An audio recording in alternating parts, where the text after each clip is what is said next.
30 anos atrás, uma votação no Congresso Nacional derrubou o sonho de milhões de brasileiros naquele momento da história: votar para presidente.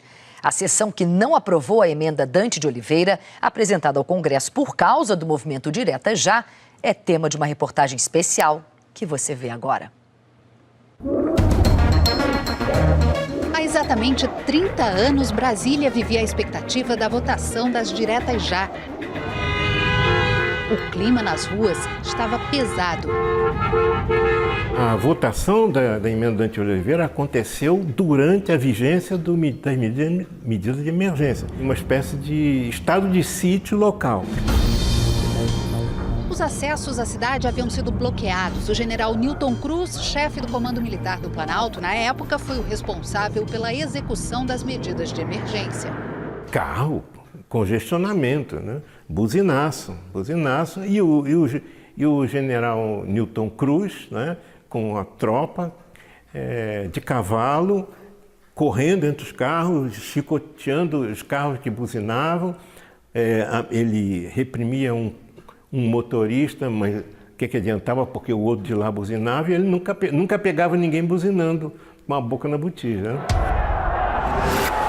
Era o último capítulo de uma história que começou um ano antes. A primeira pessoa que lançou a ideia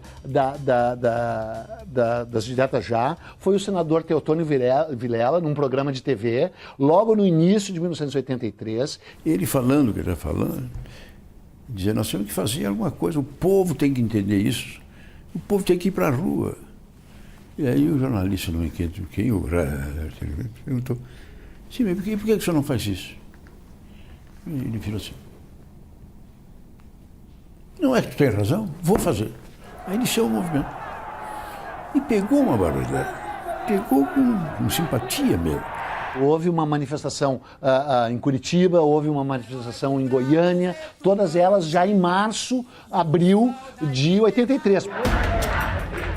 Mas era necessária uma emenda propondo mudar a Constituição.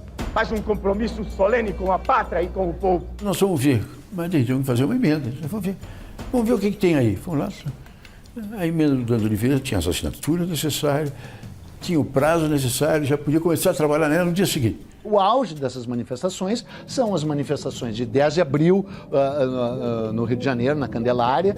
Depois, aqui em Porto Alegre, uma manifestação no dia 13 de abril, maravilhosa, eu estava lá presente, né, uma festa cívica. E depois, a grande manifestação do Vale do Anhangabaú, 16 de abril de 84.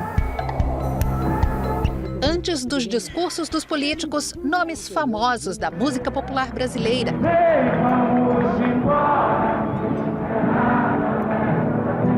Jogadores de futebol e artistas. Diretas! Já! No palco você está representando alguém, uma personagem. No palanque nós estamos representando a nossa identidade, reassumindo a identidade brasileira. Sob o comando de Osmar Santos, na época o maior nome do rádio esportivo brasileiro, e que ficou conhecido como o locutor das diretas. Eu não acredito que os jovens iriam só conosco. Eu não consigo imaginar isso. E não consigo também imaginar que os artistas viriam só com os velhos. Nós fomos na carona dos jovens com os artistas. Nós entramos juntos. E foi um tríplice entendimento emocionante. Na noite de 25 de abril de 84, as galerias aqui do plenário da Câmara estavam lotadas de manifestantes que acompanhavam a votação da emenda Dante de Oliveira, como se tornou conhecida a proposta que, se aprovada, garantiria eleições diretas e marcaria de vez o fim da ditadura.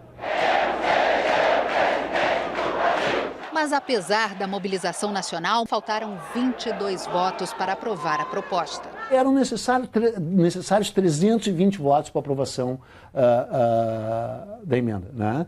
298 votos foram dados a favor. 65 votos foram dados contra. Agora, é importante lembrar que 113 deputados sequer apareceram lá.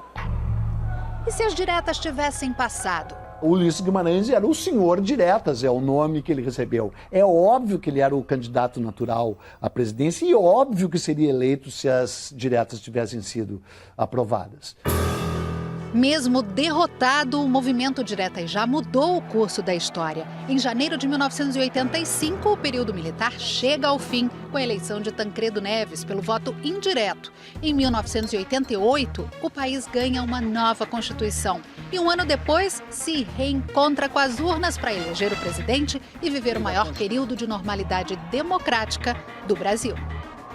A noite de 25 de abril também deixou uma memória musical. O maestro Jorge Antunes se inspirou no som das ruas para compor a Sinfonia das Buzinas. Eu estava acostumado a ouvir o buzinaço da hora do rush, que é ensurdecedor e enervante, não é?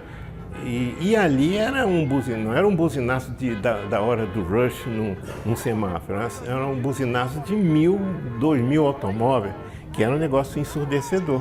E me ocorreu, então, essa ideia, tinha que afinar isso aí. E afinou.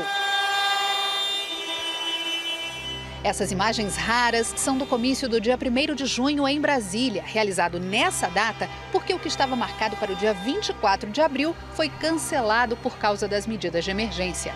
Foi um protesto pela rejeição das diretas já e o início da mobilização por uma Assembleia Nacional Constituinte. O maestro Jorge Antunes regeu 150 carros, instrumentistas e um coro. E eternizou um momento histórico da vida brasileira.